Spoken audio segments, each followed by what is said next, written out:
Assalamualaikum warahmatullahi wabarakatuh. Nama saya Lulul Ala, mahasiswi semester 4 dari Prodi PAI Fakultas Tarbiyah Institut Agama Islam Kamal Huda Bagu. Dari video kali ini, saya akan mempresentasikan makalah yang berjudul Riba dan Pembagiannya. Riba adalah praktik yang dilarang dalam agama Islam karena dianggap sebagai bentuk penindasan terhadap orang yang kurang mampu. Sejarah riba telah ada sejak zaman dahulu kala dan menjadi perhatian utama dalam ajaran Islam untuk memastikan keadilan dan kesejahteraan umat manusia. Hukum riba dalam Islam. Larangan riba dalam Islam adalah larangan untuk melakukan praktik keuangan yang melibatkan pembayaran atau penerimaan bunga. Riba dianggap sebagai dosa besar yang harus dihindari oleh umat muslim. Larangan riba kini bertujuan untuk menjaga keadilan dan keberkahan dalam transaksi keuangan. Jenis-jenis riba dan dampaknya. Pentingnya menghindari riba.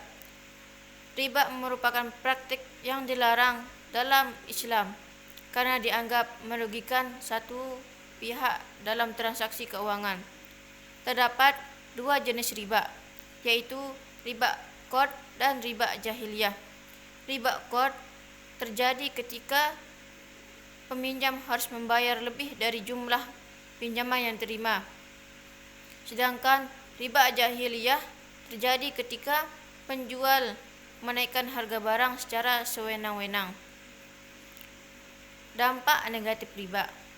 Dampak dari riba sangat merugikan masyarakat secara keseluruhan karena dapat menyebabkan ketidakstabilan ekonomi dan kesenjangan sosial.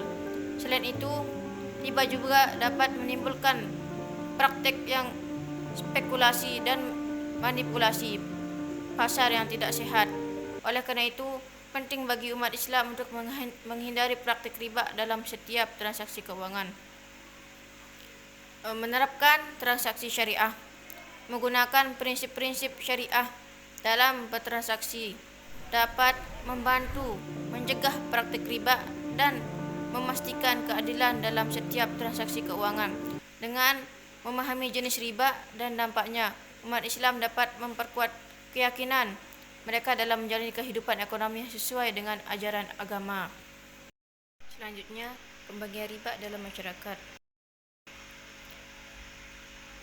Pembagian riba dalam masyarakat merupakan suatu perbuatan yang tidak dianjurkan dalam ajaran agama. Riba dapat merugikan individu maupun masyarakat secara keseluruhan. Keadilan dan kesejahteraan. Sebagai umat yang beragama, kita harus menjauhi segala bentuk riba dalam kehidupan sehari-hari. Kita perlu memperjuangkan keadilan dan kesejahteraan bersama tanpa harus mengandalkan riba. Selanjutnya, tinjauan hukum riba di negara-negara muslim. Analisis hukum riba. Tinjauan hukum riba di negara-negara muslim adalah sebuah kajian yang mendalam tentang larangan riba dalam Islam. Buku ini mengulas berbagai perspektif hukum riba dan negara-negara muslim yang berbeda. Panduan hidup Islami. Secara keseluruhan, tinjauan hukum riba di negara-negara muslim memberikan wawasan yang berharga bagi pembaca muslim yang ingin memahami lebih dalam tentang larangan riba dalam Islam. Pentingnya menjauhi riba.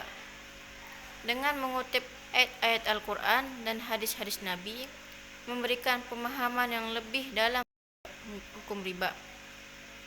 Upaya pemberantasan riba. Upaya pemberantasan riba adalah sebuah gerakan untuk memberantas praktik riba dalam kehidupan sehari-hari. Riba adalah suatu bentuk kezaliman yang harus dihindari dan diberantas demi keadilan dan kesejahteraan bersama. Pentingnya kesadaran. Dengan memahami bahayanya riba, kita dapat bersama-sama berupaya untuk menghindari dan memberantas praktik riba dalam kehidupan kita.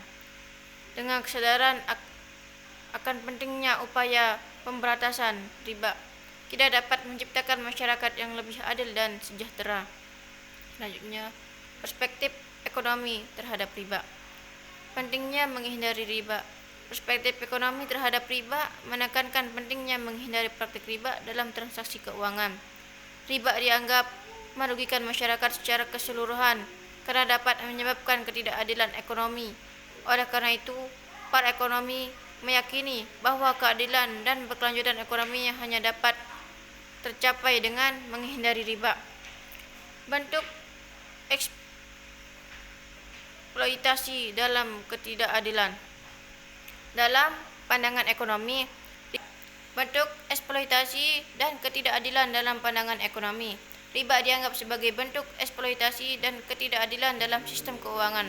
Praktik riba cenderung merugikan pihak yang lemah dan memperkaya yang kuat secara tidak adil.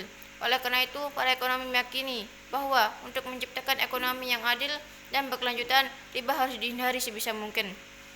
Kesimpulan dari masalah riba adalah bahwa praktik ini bertentangan dengan nilai-nilai agama dan moral. Untuk mengatasi riba, penting bagi kita untuk meningkatkan kesadaran dan bahayanya dan mencari solusi alternatif yang sesuai dengan prinsip-prinsip keuangan syariah. Rekomendasi pendidikan dan kerjasama. Rekomendasi untuk mengatasi riba adalah dengan memperkuat pendidikan keuangan syariah dan menggalakkan produk-produk keuangan yang sesuai dengan prinsip-prinsip syariah. Selain itu, perlu juga adanya kerjasama antara pemerintah, lembaga keuangan, dan masyarakat untuk menciptakan lingkungan yang mendukung pengembangan sistem keuangan yang bebas dari riba. Sekian video dari saya. Mohon maaf apabila terdapat banyak keliruan. Assalamualaikum warahmatullahi wabarakatuh.